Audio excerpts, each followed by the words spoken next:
everyone, my name is Alexa and this is my family channel for Strong and Growing. Today we're doing a first trimester video. I'm going to be going over all of my symptoms that I've had between weeks 4 and 14 of pregnancy. So currently I am 15 weeks pregnant. This is the perfect time for me to do a first trimester video while it's all fresh in my head because yes, I will soon forget this. Very soon. But I've been keeping notes on my phone every single week, writing down every little symptom that I've had and when symptoms started going away. Because luckily, now that I'm technically in my second trimester, all that morning sickness is gone and I'm feeling like myself again. Whew! That's something to celebrate. As far as before week 4, I already have a 2-week wait video up on my channel. In that video, I go over all of my symptoms that I had from basically conception through the 2-week wait up until week 3 when I got my positive pregnancy test. I want to give a little explanation of why I even do these videos. I know some people probably would look at this and be like, wow, this is way too much personal information to be sharing on the internet. What is the point of this? And I can see that point of view. For me, long ago now, feels like a lifetime ago, I was 20 years old and I was pregnant with my first baby and I was alone. I lived alone. I didn't have a partner going through this pregnancy with me and I did not know basically anything about having a baby. I'm the youngest of 4. I've never had a younger sibling. I didn't do babysitting. I really had no experience with young children, toddlers, and especially not babies. My own baby was the first baby that I had ever held. Basically, I relied on YouTube. I liked listening to people's experiences of going through each trimester and even week by week what was changing, what should I expect, how I had to search how to swaddle a baby. I didn't know swaddling a baby was a thing. Okay, I didn't know what tummy time was. These were all things that I learned, unfortunately, late.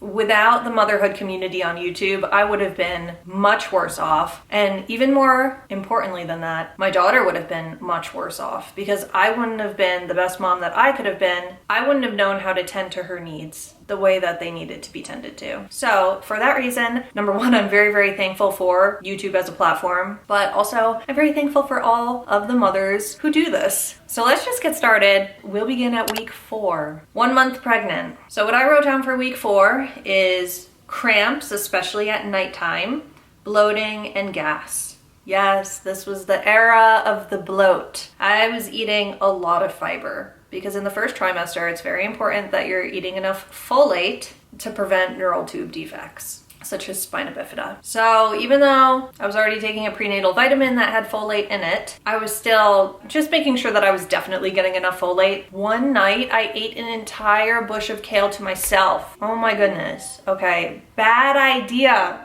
In the first trimester, I got so bloated and every single night at around 7 o'clock, I was like this in pain, groaning and moaning because I had cramps. It was not very fun. Also, this is a rainbow baby for me. I had a miscarriage about 2 years ago and anytime I was feeling a cramp, especially early on like that, I was getting really scared. You know, it's not very fun to have cramps in the first trimester. It's just making me expect something bad, even though rationally I was like, you just ate an entire bushel of kale to yourself. So yeah, those were my only symptoms that I had. Then we get to week 5. I have 3 bullet points. So still cramping around 8 p.m. from gas. I don't know why it would hit me at 8 p.m. I'd be fine all day. And then like 7 or 8 p.m., I would just start getting the worst cramps. Okay, and then 3 days into week 5, I wrote, Adalia said that my belly looked big and that it looked like there was a baby in there and asked me if there was. That night, I woke up twice out of my sleep from gas cramps. Oh my gosh, Adalia was on my case. Is there a baby in there? Why is your belly so big? Why is your belly so big? I think the reveal to the kids should already be up on the channel by the time this video goes up. So if you haven't seen my 2 kids' reactions to finding out that we're pregnant, I'll leave a card for it there. Okay, the 3rd bullet point is about halfway through this week, morning sickness began. I love how I already forgot this. Like, I would not be able to tell you any of this if I did not write it down. Week 5 was the beginning of morning sickness, and let me just say, I did get it bad this pregnancy. The morning sickness has been pretty rough, and it just ended like a week ago. And by the way, morning sickness is all day sickness. Not in every single case. If you're a lucky person, maybe it is just in the morning, but for me, it was from morning until nighttime. I have 1, 2, 3, 4, 5, 6 bullet points. A lot happened week 6. I wrote nausea with an exclamation point.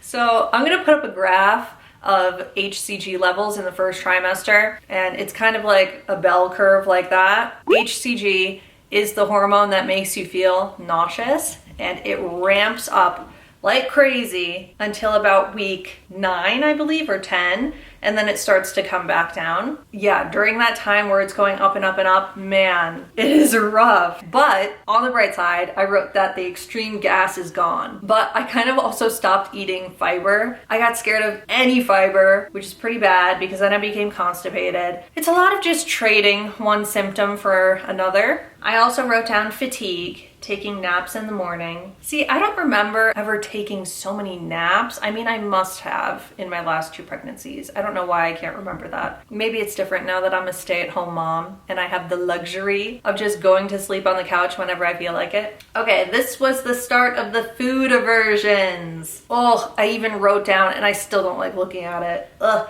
peanut butter, Triscuits, and kale chips. That's enough of that. Okay, let's go to good things. Cravings.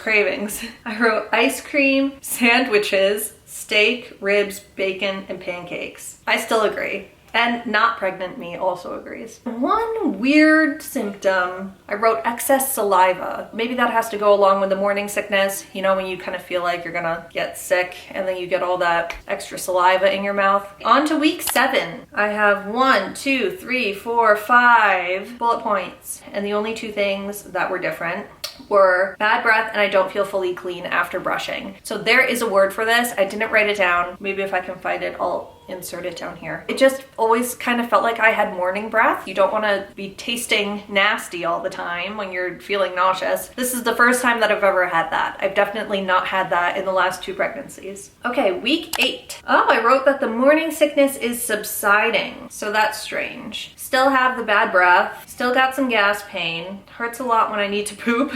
Why am I writing it like this? First OB appointment. Oh, week 8. I forgot week 8 is so exciting. Yes. So during the first trimester, I had 2 OB appointments. I think that's pretty standard. So I had the 8-week appointment, and then I had an appointment 4 weeks after that at 12 weeks. So the first OB appointment, what did I write? Oh, I went over that appointment in the video where we told our kids that we're pregnant. I went over a little bit about that appointment. I mean, really, there's not that much to it. So basically, baby was measuring perfectly at 8 weeks, which is good. And the heart rate was, I think, 172 beats per minute, which is good.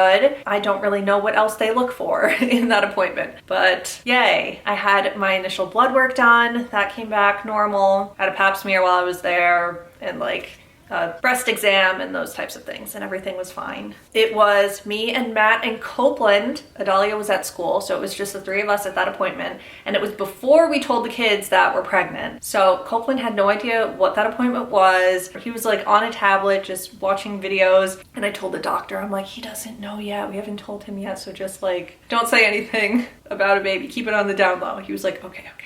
My OB is really nice. I know a lot of people are partial to female OBs. I feel like I always end up getting a male OB, and some of them I've been very unhappy with. I mean, gosh, I have a real story time about my male OB that I had when I was a teenager. He like should be in jail, allegedly. My last 2 male OBs that I've had really good experiences with, and especially this one that I have now is so amazing. I really like him. Like, actually at my 12-week appointment, he was doing the ultrasound, and as soon as baby popped up on the screen, he said, "Oh, cute baby."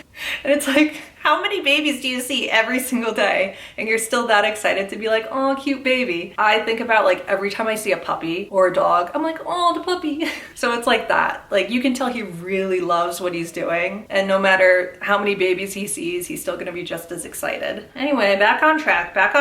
I said come back in 2 weeks for the genetic testing blood work. Oh, so I did do that. We did genetic testing just to see, and also it would tell us the sex of the baby. So this is the earliest that we ever found out. I don't think that video is up yet. I'm not sure. I'm not sure exactly what order I'm uploading all of these in, but if it's not up yet, then it will be up soon. Oh, and I wrote down about dental work. So this was a little bit interesting. I have a bunch of cavities. I wanted to go get them worked on. I was in the middle of switching between two dentists because we kind of just, can I still say we just moved here if it was a year ago?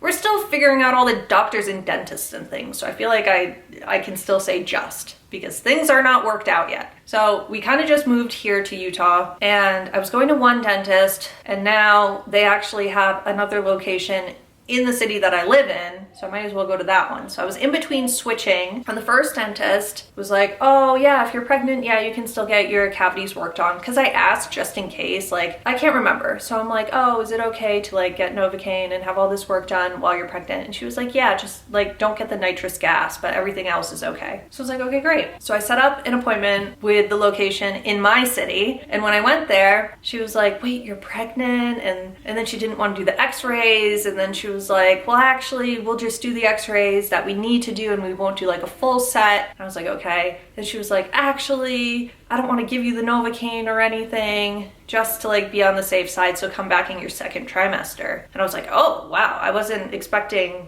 the discrepancy between those two dentists. So I asked my OB at my 8-week appointment, and I was like, listen, both these dentists are saying two different things. What do you say? And he said that it was perfectly okay to get dental work done. And actually that should take precedent because your teeth can get even worse in pregnancy. So he doesn't want it to become a bigger problem from a cavity and end up turning into a root canal or something that needs to be extracted. So he said to prioritize the cavities, just don't use the nitrous gas. In case anyone else is in a similar situation, I would say ask your providers and see what they say, but you can keep my experience in your back pocket. But I would still say ask your dentist and your OB. Another weird symptom starting week 8, and this is still here. It's hard to get my pee out all the way, and I don't really know how to explain this. I usually don't have to push, like it just comes out all the way.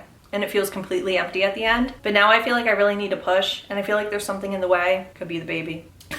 Week 9. Food aversions are going away. Just have a couple now, peanut butter and kale chips. Oh, I took out the Triscuits. That's weird. I still don't really like Triscuits. Maybe I was just feeling good that day. Still having cravings, bagel with cream cheese. And then I wrote in parentheses in all caps, crazy. I'm so weird. Usually pregnant women have actual weird cravings, like pickles and ice cream. Just like two things that definitely don't go together. But for me, I have the palate of a child. So to me, it's crazy when I want a bagel with cream cheese. But it is kind of weird because I don't like cream cheese at all. And all I wanted was a cream cheese bagel. And I ate so many cream cheese bagels that week. Pregnancy is so weird. Then I wrote, nausea is going away, even though HCG should technically still be rising. Okay. And I wrote down vivid dreams. Vivid dreams are a common pregnancy symptom. I tend to have vivid dreams anyway, and I can lucid dream. I don't do it very often, but every once in a while I will have a lucid dream. And these vivid dreams haven't stopped. On to week 10. Oh, I wrote down pregnancy insomnia. That's when that started. So I was waking up every night from 3 to 4 a.m. That was really annoying. I wouldn't go on my phone. I wouldn't walk around. I wouldn't go get anything to eat. I would just literally stay in bed with my eyes closed, trying to go back to sleep for an hour every single night. Not fun. And I wrote that the nausea was still subsiding. Again, just trading one symptom for the next. So week 11, I wrote that I threw up for the first time after brushing my teeth, and the pregnancy insomnia was better. I guess I should have clarified. My morning sickness was just feeling nauseous. It wasn't really actually getting sick, but that was the first time I actually got sick. And it was after brushing my teeth.